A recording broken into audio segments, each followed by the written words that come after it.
It's time for a death battle! Rewritten. Is Spawn Shigaraki. He's like a walking superpower encyclopedia. He can fly, teleport, turn invisible and intangible, move things with his mind, make force fields, control the elements and the weather, and even stop time. Speaking of time, he can fly so fast, he literally breaks into other dimensions and smashes time as a concept. He can manipulate matter, shape-shifting his own body or transmuting other objects and people. He can even control and absorb your soul. Spawn can achieve a similar result with illusions and mental manipulation. He can read and control minds, implant and replace memories, or simply drive you mad. Spawn can do all of this crazy shit because he runs on necroplasm, basically hell juice. He can wield it like an energy blaster empowered by the sins of others. Spawn can absorb your evil and feed off of it. By simply walking on Earth, Spawn feels all of humanity's pain all at once. He's even absorbed the sins of 8 million New Yorkers instantly, cleansing them of their evil. He can do the reverse and make you experience the full weight of your own sins, feeling every bit of pain you've ever inflicted on others over your whole life. Necroplasm comes with a catch. Yeah, he's got unlimited amount of the stuff, and it drains every time he uses his powers. If he runs out, he's dragged back to hell. Even depowered, Spawn can rely on his elite military training in hand-to-hand combat. He's even fought Batman to a standstill. He loves his big-ass 90s guns. Though his greatest weapon is the sentient being he's genetically and spiritually bonded to, his cloak. Letha of the 7th House of K. For good measure. K7 Letha is constantly evolving. It can act independently to defend Spawn with an infinite stream of chains, transform into weapons, or drain people of their power.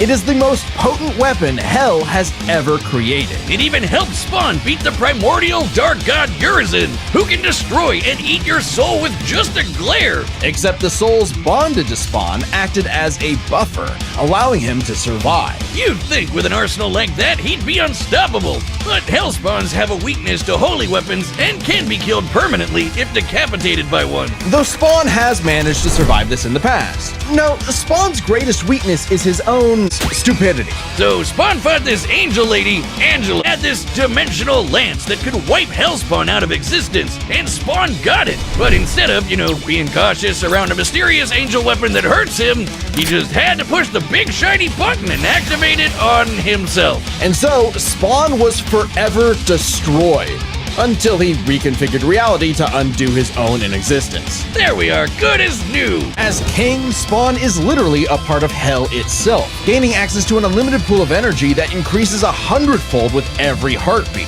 He's effectively omnipotent in there, and strong enough to challenge other Hell Lords like Mammon and Satan. He got so strong, the only thing left was to finally resolve the war between heaven and hell. Spawn became truly divine, capable of battling God and Satan in a stalemate for eternity that extinguished all life on Earth. And each of them are powerful enough to create and control infinitely sized universes. Spawn broke the stalemate by letting God and Satan destroy him, only for Gaia to separate the two from the reality they threatened. Then, just like that time with the Lance, Spawn respawned and recreated the Earth.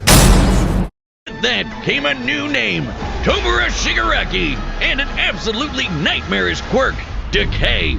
It does what it says on the tin. Anything Shiggy touches with all 5 fingers turns to dust. Rapidly increased in power and range as Shigaraki came into his own. Decay isn't even limited to whatever he's touching. Anything that touches something he's decaying also decays. Spreading like an all-consuming miasma that can wipe out anything from an enormous tower to an entire city. If decay reaches you, your only hope is to isolate the body part that is disintegrating before it gets to something vital. Shigaraki was a terrible leader, quick-tempered, short-sighted. He personally battled the monstrous Gigantomachia for a month and a half straight, and conquered other villain organizations to create the Paranormal Liberation Front, who spent months upgrading Shigaraki's body to make it more like his sensei's. It might have been constant agony, but Shiggy went from Chud to Chad. Ujiko's experimentation vastly increased Shigaraki's strength, speed, and durability, enough to match and surpass even All Might's absurd power. Sharing All Might's power between them, Deku and Bakugo were able to punch an island-sized hole in a cloud that reached 24 miles into the sky.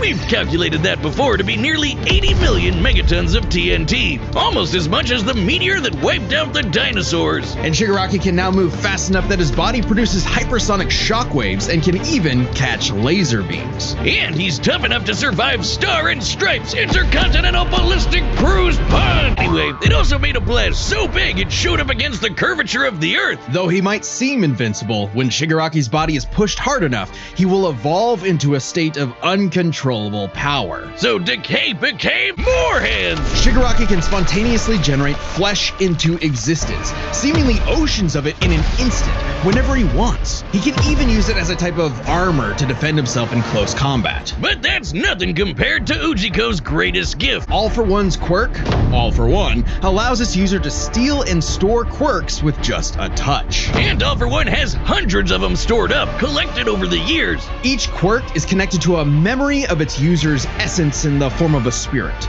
a vestige. Kinda like a piece of their soul.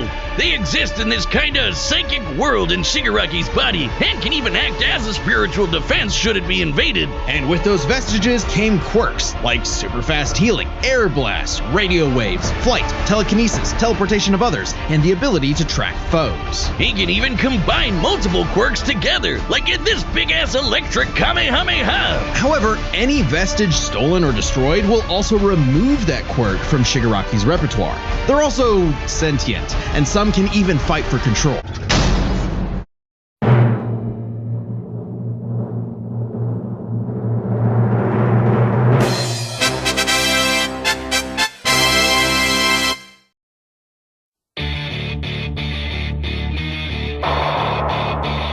Faster too, considering he can react to light beams. While speaking of time, he can fly so fast, he literally breaks into other dimensions and smashes time as a concept.